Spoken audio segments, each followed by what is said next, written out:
and another Mazda in the first Porsche back in 5th place. With more on the GT, boys, here's Chris Neville. Well, after dominating the Rolex 24, the Castrol Mazda comes back to Daytona and snatches that GT pole. Still, the Pontiac stumbled at Mid-Ohio. Can you close this gap in the championship? I think right now we're just going to focus on race wins. Obviously, the Syntec Mazda is awesome here. He loves this track. Our focus is just to get the maximum points from every event. We've had a little bit of bad luck, but it's a cyclical business. We'll see what happens. So we're excited about this evening, and we're going to try to maximize the points. For more on the banner Pontiac, Brian Till. Well, Sylvan getting ready for the GTs. Nick Ham on the right of your screen in the black Mazda that went all the way to victory lane here in January at the 24. And Dirk Werner, it's a drag race here. Werner will be determined to try and round Nick up in turn 1. Brakes on the Porsche usually get the job done. The Mazda's louder, and Dirk Werner takes the lead, stacks everybody behind him. And Ham locked to left front there as he unweighted the front of the car. He said it's greasy down there. The 69 car shoots wide. Ham can do in dry conditions. Has the performance balancing, dropping that ride height done enough. And listen to this screaming Mazda as this one's turning some RPM.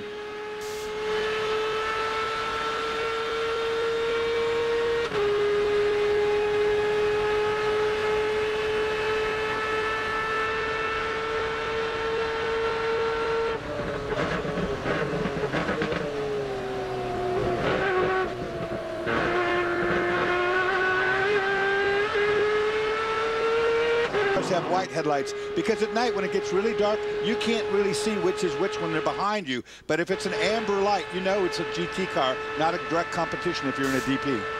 Wait for the 99 Gainscow Pontiac Riley to come blasting on by.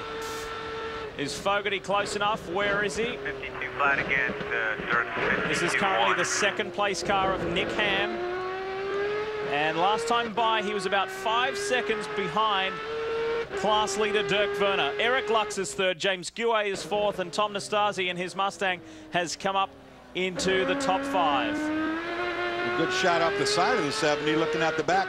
Watch for that exhaust. White exhaust is so hot. Nick Ham was qualified on the pole position. Lee and I played golf with him yesterday. He's a real gentleman, a good golfer as well, and he was so pumped up about this weekend. They won here last year. They won the 24-hour race, so Mazda have the secret to success here. Time to go to leave the speedway for a moment. We'll be back.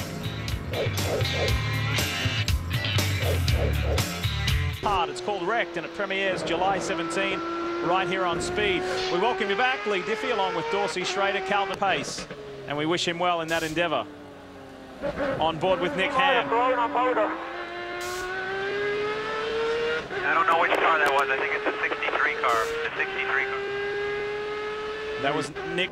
Now the sister car, the 69, it's a race-winning car this year. Emil Asentato and Jeff Siegel were victorious at the 6 Hours of the Glen, along with Nick Longy.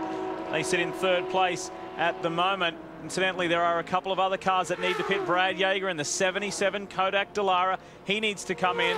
Likewise does Nick Ham, as we've already mentioned, and so too Tracy Crone in the Proto Auto Lola car 75. Must pit within the next couple of minutes. Neil staying out for one more lap. He was very much under the weather at Mid-Ohio, but feeling much better. He had really a case of vertigo. He said, I was dizzy. Chris, tell us more.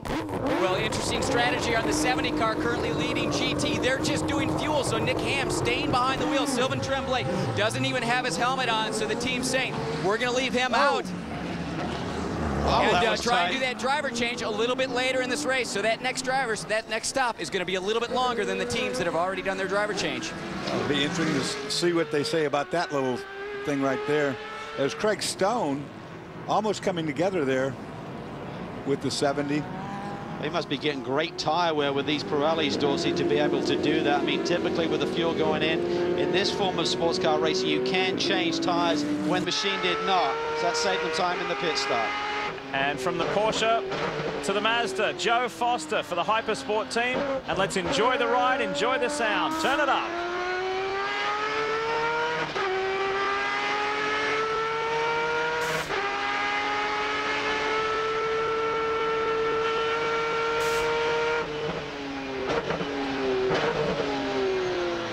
His mind did it flat out, but his foot did. Oh, you see the Chrome car running wide there through the horseshoe. Up front and in GT, Nick Ham for Speed Source. Still enjoying. Find out soon. Tato, so it's Mazda 1, 2, And then Bryce Miller for Farnbacher Lowells runs in third at the moment ahead of Robin Liddell, championship hopeful in the Stevenson Pontiac. Where are the points leaders? They are one position further back. Paul Edwards is in fifth. Now, points as of now, compared to the last time we showed you, they lop off another 4. So they're within 22 of the championship leaders. But I tell you, for the Pontiacs, they'll be... Gidley has put in a... Upside down. That is Jeff Siegel, and that car has flipped big time. And he's not in a good place right now either, right down the apron. Somebody went below him. This is up on the banking. A wild ride there, Dorsey. Look at the damage. Hopefully he's okay. See some movement in the cockpit. Flip it over. Something's got to trip it. Yeah. Maybe he dropped a wheel going through the... Now they got the rest of the boys to him. He's moving around inside.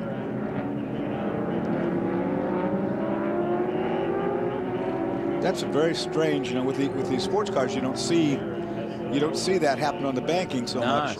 All right, let's go to a replay and show you what happened with Jeff Siegel and his Speed Source Mazda. Now this is starting way early. There's Sylvain Tremblay in the black. You've got the 3 car behind. That's the Southern Lexus. Oh, he didn't know he was there, and he turns him into the wall and shovels him over. Wow. Well, that was... Bill Lester in the 3 went high.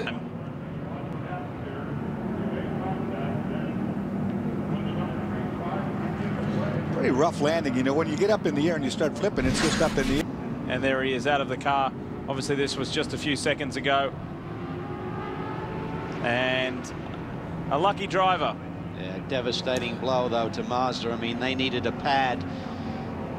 With Sylvain in the lead, they needed to spread that gap in the points to the 07. This hurts them. Remember that huge crash from out there at Miller that Nick Ham had after he got contacted? Yeah. A similar type of flip, a pretty big, vicious flip, but the car landed, only went one time over and landed back on its wheels. So, like you said, Calvin, that was good because it could have really started going. To try to get away from the 69, but obviously Siegel didn't see him as Lester tried to go around the outside of him. The two got together, and you saw the result. But Bill Lester in the 3 car has managed to get back on track. Yeah, Brian, you're absolutely right. Bill drove all the way up to the wall to avoid Siegel, who didn't know he was there. Now, if you're in a slower car, the rule of thumb is that when you exit that inner loop and you come back on the banking, you should run the lower lane, not transition to the wall, because there can always be a prototype car hiding up there. And Jeff Siegel's wild ride. Exiting the chicane there, and there you see he goes all the way up, doesn't give a lane for Bill Lester, who had committed to the outside. Bill kept his foot in it there and basically just plowed him over, Dors. Yeah, and of course the speed differential of the 2 cars, the prototype car versus the GT, dictates that the prototype car has got to go to the wall. He can't keep the car from not going there, whereas the GT cars don't have to run that high up. Unfortunately, they came together, and it's a blind spot. There's no doubt about it because you're up on the bank. Another great run for Nick Ham and Sylvain Tremblay, and that Mazda gaining points steadily on the 07 car. Is it true that you actually have the keys to this racetrack, Sylvain? I think so. Just really concerned about our 69 car with Jeff. You know, just had a horrible shunt. You know, obviously, you know, the Castrol Syntec was very, very strong today. You know, we have the keys to this place. We know what it takes to get around here. The strategy, we were almost spot on to what we had dreamed would happen. Nick just did a perfect first stint. Nailed the pit stop, pit selection, all those little things. So the support of Mazda and Castro, and we're back in victory lane for the 3rd time at Daytona. Pretty awesome. Congratulations, guys. How about that? Yeah, superb performance. Grabbed second over Robin Liddell and Andrew Davis, with the points leaders finishing 4th today for Kelly Collins and Paul Edwards.